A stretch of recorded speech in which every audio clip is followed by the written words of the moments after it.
സോനം വാങ്ചുക്കിന്റെ ആരോഗ്യനില ദിവസേന പരിശോധിക്കാനും ആവശ്യമായ വൈദ്യസഹായം നൽകാനും ദില്ലി ഹൈക്കോടതി കേന്ദ്ര സർക്കാരിന് നിർദ്ദേശം നൽകി. ഹൈക്കോടതി ഹർജി തീർപ്പാക്കി. അതേസമയം പ്രതിഷേധത്തിന് ഐക്യദാർഢ്യം പ്രഖ്യാപിച്ചുകൊണ്ട് അരവിന്ദ് കെജ്രിവാൾ വൈകിട്ട് ജന്തർ മന്ദറിൽ എത്തും.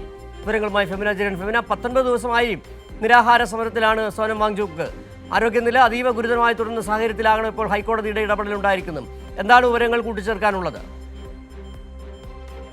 അതെ, ദില്ലി ജന്തർ മന്ദിറിൽ 19 ദിവസമായി നിരാഹാര സമരത്തിൽ തുടരുകയാണ് പരിസ്ഥിതി പ്രവർത്തകനായിട്ടുള്ള സോനം വാങ്ചുക്ക്. നീറ്റ് പരീക്ഷ പേപ്പർ ചോർച്ചയിൽ കേന്ദ്ര വിദ്യാഭ്യാസ മന്ത്രി ധർമ്മേന്ദ്ര പ്രധാന്റെ രാജി ആവശ്യപ്പെട്ടുകൊണ്ടാണ് അദ്ദേഹത്തിന്റെ നിരാഹാര സമരം. തുടർച്ചയായ നിരാഹാരം കാരണം അദ്ദേഹത്തിന്റെ ശരീരഭാരം ഏകദേശം 8.4 കിലോയോളം കുറഞ്ഞതായിട്ടുണ്ട്. ഈ ഒരു സാഹചര്യത്തിലാണ് അദ്ദേഹത്തിന്റെ ജീവൻ രക്ഷിക്കാൻ അടിയന്തര ഇടപെടൽ നടത്തണമെന്നാവശ്യപ്പെട്ട് ദില്ലി ഹൈക്കോടതിയിൽ പൊതു താൽപര്യ ഹർജി സമർപ്പിച്ചത്. ഈ ഹർജിയിൽ ഇപ്പോൾ ദില്ലി ഹൈക്കോടതി ഇടപെട്ടിരിക്കുകയാണ്.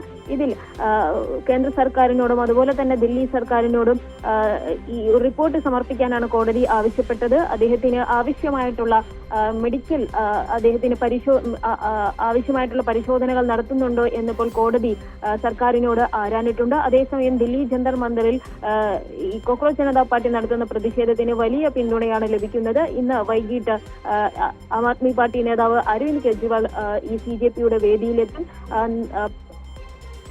ജൂലൈ 20-ാം തീയതി പാർലമെന്റിലേക്ക് ഒരു മാർച്ച് ഈ CJP പാർട്ടി നടത്തുന്നുണ്ട്. ഇന്ന് സോനം വാങ്ചുക്കിന് ഐക്യദാർഢ്യം പ്രഖ്യാപിച്ചുകൊണ്ട് അഭിജിത് ദീപ്തി അടക്കമുള്ളവർ കൂട്ട നിരാഹാര സമരം നടത്തുകയാണ്.